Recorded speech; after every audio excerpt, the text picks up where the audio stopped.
just wanted to reflect so far on the NHL season. Who are your favorites for the Cup this year in each conference? Could be two team, like one in each, or whatever you want to pick. Yeah, I'll be honest. I struggle with the prediction questions just because it's like, how can you possibly know?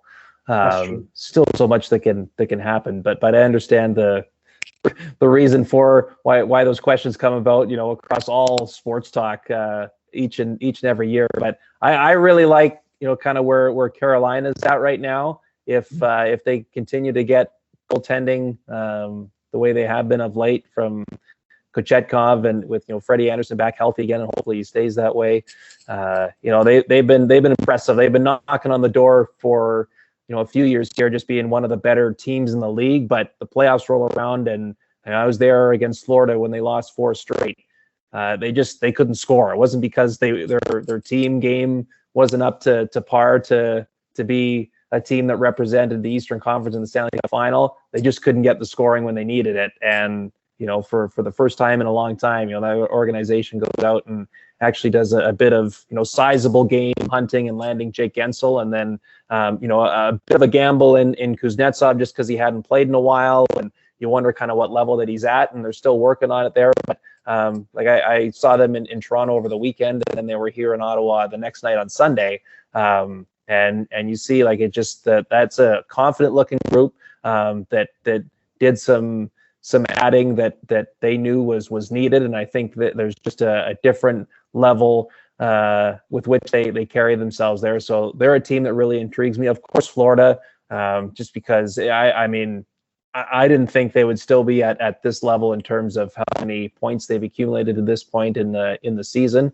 But they've been so impressive with just, how hard they play, the edge that they play with, all of those things that can make such a difference over the course of a 7-game series. They look primed for another deep run. I'm really curious about, just to stay in the East for one more, and I promise I won't pick like 8 teams from each conference saying anybody can win. But like the Rangers too, honestly, like I've always kind of the last couple of years I've looked at them and thought, man, like they don't seem that far away. And it was a disappointing early exit a year ago in losing to New Jersey, but I don't mind the way they're going right now. Shesterkin seems back after a tough, I think, month of January that he had. But, he's come back from the All-Star break and has looked spectacular. So that's another team in the East that I'm just curious and look forward to kind of following here closely. And out in the West, like, man, it's tough. Like it's great that we're going to have, it looks like, 3 Canadian teams represented in the Western Conference this year. And who's got the best chance out of the 3? Man, it seems like Edmonton right now. I don't even know, like Vancouver's got a better record. But man, it's not like I'm not a believer of theirs, but they're going to be put into a situation that group, I'm sure, really hasn't kind of gone through before. They'll be the high seed going into the first round, and when adversity hits, how are they going to respond? I don't mind the fact that they've gone through a couple of skids here in the second half of the season to do a little bit of growing and problem solving as a group. But I just, you look at with how Edmonton has turned things around under Chris Knobloch, and the zone that McDavid and Draisaitl, Zach Hyman too. Can they? The question every year is, can they defend hard enough? Can they get the goaltending necessary? I think that'll be the big question there.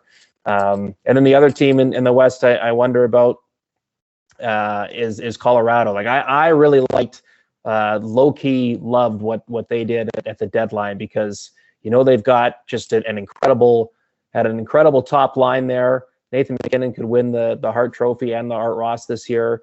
With them out there, and Cale Makar and Devon Taves, like Sheldon Keefe in Toronto had that great line in January after Colorado went in there and beat the Leafs and said, when those 5 are on the ice, like, that's not the NHL, it's another league. But once you got past those guys, it does get thin, certainly at forward. And I like the the additions they made with Middlestat and Jakob Trenin and Brandon Duhaime, like just a little more bite and more depth to their top 12. So for those reasons, those are the teams that I've kind of got my eye on more than maybe some others. But every year we're always met with some surprises as early as the first round of the playoffs. So certainly there's going to be a few things that'll happen here in the springtime where I'll go, man, I didn't see that coming. But as it stands right now, those are the teams that pop in my head that seem like they've got a really good shot at doing some damage. Very well said. I agree with honestly, I love what Colorado did at the deadline. The Middlestat trade, the old school 1-for-1 Middlestat for Byram.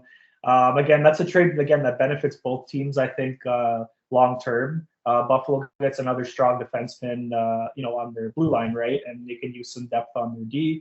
And Colorado, I desperately, needed a second line center. Middlestat's just having a great season in Buffalo. I checked his stats I think last week and before the trade happened, and I was like, wow, this kid's playing well, having a career season, right? So I love that move for both teams. And I agree with Carolina. Honestly, the Kuznetsov trade could honestly be a steal. The fact that they only gave up a third rounder for him, and I know he had his his personal problems going on, and it seems that he's overcome them, and I think that's a beautiful thing that he's back and playing well. He scored a goal I'm pretty sure in one of his first games, and with Carolina, scored again against Ottawa on Saturday. Oh, there you go too. Yeah, he's maybe just a different a team, a different culture maybe is what he needed, but that again, Carolina definitely is up there. I do like the Canadian teams. Edmonton, again, their goaltending in the playoffs will get them, to the promised land. That's the thing. Winnipeg improved their offense by getting Monahan and Toffoli. Obviously, their goaltending is always a lock with Connor Hellebuck, so that's you can't go wrong with that. Vancouver, I think, is still in the mix too.